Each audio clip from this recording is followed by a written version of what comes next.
আগামী 28 তারিখ আমরা নবান্ন চলো ডাক দিয়েছি। জমায়েত স্থান হাওড়া স্টেশন বেলা 12টার সময়। সেখান থেকে নবান্ন অভিমুখে যাওয়া হবে।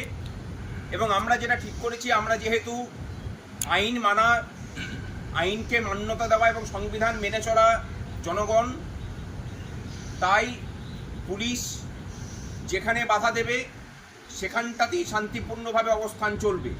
এই রাজ্যের সমস্ত চাকরি প্রার্থী সহ চাকরিজীবী শিক্ষক শিক্ষিকা সহ সকলের কাছে আবেদন যে আপনারা মানসিক প্রস্তুতি নিয়ে আসুন, যে লাগাতার অবস্থান করতে হবে এবং যতক্ষণ না দাবি পূরণ হচ্ছে আমরা সেখান থেকে উঠছি না।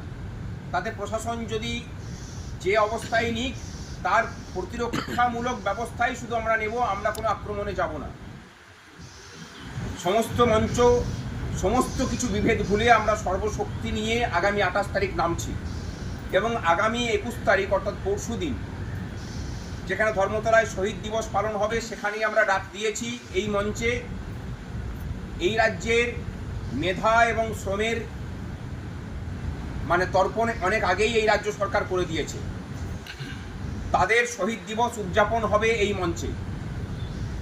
বহু চাকরি প্রার্থী বঞ্চনা সহ্য করতে না পেরে সুসাইড করেছেন, চাকরিহারারা সুসাইড করেছেন, বহু পেনশনার বকেয়া মহার্ঘ ভাতা না পেয়ে প্রাণত্যাগ করেছেন।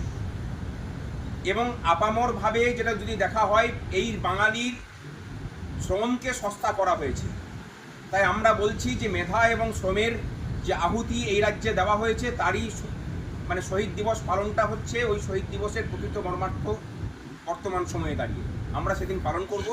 এবং আমাদের এর আগের যেদিন কর্মসূচি ঘোষণা করেছিলাম, সেদিন তৃণমূলের পার্টির যিনি মুখপত্র কুণাল ঘোষ আমাদের হুমকি দিয়েছিলেন।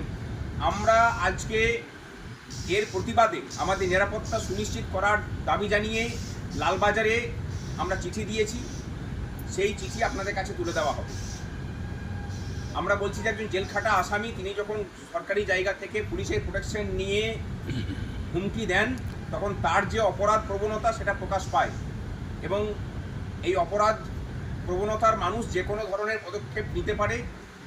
আমরা পুলিশের কাছে বলছি যে হাইকোর্টের রায়কে মান্যতা দিয়ে আমাদের যে নিরাপত্তার দায়িত্ব প্রশাসনকে দিয়ে রেখেছে হাইকোর্ট, সেই দায়িত্ব প্রশাসন পালন করবে।